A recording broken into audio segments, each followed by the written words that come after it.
They come from extra-dimensional physical frameworks like string theories, unified string theories like M theory. They allow and indeed predict and demand that many, many, many universes exist. We expect lots and lots of different universes to be out there if one of these string theories is true, one if all of them are true as well. Or some other kinds of theories like E8 theory and various others like bubble inflation and that sort of thing. They predict the existence of lots of different universes, but even then we don't really have any mechanism by which these parameters could just be set at the initial expansion, at the Big Bang. There's no reason to believe that some time passed where the strength of gravity was just a lottery, and then suddenly the lottery had to be called, the strength of gravity was decided, and the universe just evolved with that strength of gravity. We simply don't have any idea. So where does this leave the fine-tuning argument? Well, William Lane Craig and his cohorts are essentially arguing that physical models are 100% complete. No scientist believes this to be the case. No clear-thinking scientist anyway. And Sean Carroll certainly doesn't believe this to be the case. And what you have then is an attempt at making progress with grand unified theories, something that has been in the pipeline for a long time and may just be around the corner, or may be centuries away. And you have that rubbing up against the cessation of all progress, of all further inquiry in favor of just assuming that where we are is the final word, that we find things in nature we can't explain. These things are very precise, and therefore someone has to have tuned them. That's Craig's hypothesis, it's not mine. I think that Craig's hypothesis doesn't stand up against a multiverse hypothesis or the skeptical agnostic hypothesis. But there's one thing that might be able to save Craig, and he's certainly going to appeal to it.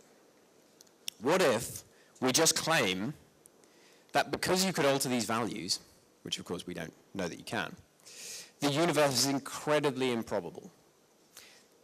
There are some theological problems to this, which I'll get into. But firstly, I'd just like to draw your attention to the numbers that are often used in these sorts of arguments. Scientists don't sit around re-evolving the universe with different parameters just to work out how improbable the universe that we live in is. Or rather, they do, but there's a qualifier. They do it to assess the level of fine-tuning in the model that they're actually putting forward. And that's important because identifying how finely tuned your model is one way of determining which of these fine-tuning problems need immediate attention and which can be put on the back burner for a while. But they don't phrase it in terms of probability, and there's a reason why.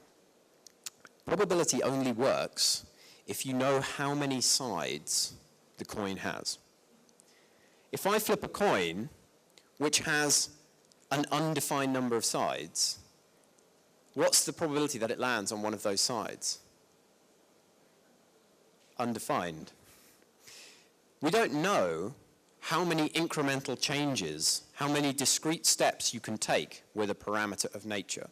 If I was to take the force of gravity, for example, the strength of gravity, and alter it by maybe 1 decimal place, by 0.1, and say that the range was -1 to 1 over what it already is, then yeah, I would have 20 incremental steps.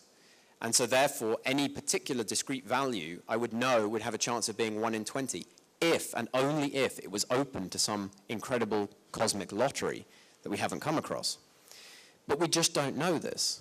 So how can we assess this in terms of probability? We can't.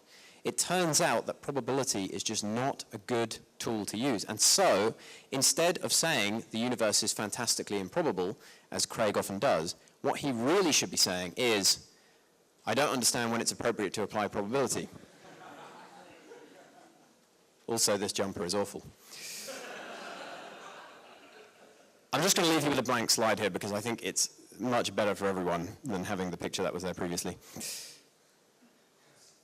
We don't know much about the state of astrobiology, or rather, much about whether or not astrobiology is relevant. We just keep marching on with astrobiology. It's a very interesting field, and I think it's relevant because, as I've said earlier in this discussion, we know with good confidence that there are more stars in the visible universe. That's something we call the Hubble sphere, the bit we can see.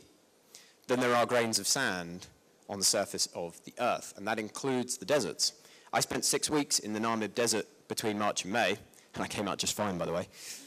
And when I picked up a handful of sand and looked around the sand dunes, I couldn't believe there could be more stars in the visible universe than there were all of these grains of sand. But there are, and that's an incredible fact.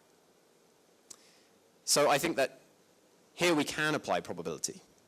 We don't know how many stars there are, but we know there's a vast, vast number, possibly a finite number, but a number nonetheless. There's more than one, and we can count the stars in other galaxies. And if you go out and look at the Andromeda Galaxy tonight, I don't know how clear it will be, I hope it'll be clear, you are looking at something like 1 trillion stars. It's a little smudge of light, but that's 1 trillion stars. There are hundreds of billions of galaxies at least in the visible part of the universe, and each of them contains hundreds of billions or trillions of stars. We only need one of these stars to have a planet similar to our own and processes identical to the planet, or processes identical rather to the processes that took place on our own in the first 500, 700 million years, to have a self-replicating molecule inside a cell. And that's only if life works out to be limited to the way that we see it. Something called Lawkey, L-A-W-K-I, life as we know it. Could be completely different. So we just don't know, we just don't have the data, and it's fun to wonder. The debate rages over this. This is 3 books that I think everyone should read, even the last one, by the way, which is quite depressing. Life Everywhere by David Darling, Cosmos by Carl Sagan, I'm sure many of you have read that already, and Rare Earth by Peter Ward and Donald Brownlee, which is an absolutely fantastic thesis on why intelligent life is probably very rare. But intelligent life, we don't need too much of that. Just some life. Now, are we dreaming too big to think there might be life elsewhere in the universe? Well, William Lane Craig and his cohorts think that we are among the only life in the universe, that the Earth is special. The rest of the universe is a cosmic waste of space. It's nice to look at, except the bits that we can't see yet. Not quite sure why they're there. But personally, I think that's just a little bit arrogant. Would you agree? Yeah. So I would prefer to side with probability and say that we probably are not alone in the universe. However, we really don't know. We don't know if the universe is finely tuned. We don't know if it's finely tuned for us, if it's finely tuned by a supernatural creator, if it's finely tuned by an alien scientist who has created a simulated or real universe in the lab. We don't know these things, and because we're skeptics, we admit that. But I think something that we should know, at least, and be confident in the knowledge of, is what to say to those people who claim to know. Thank you very much.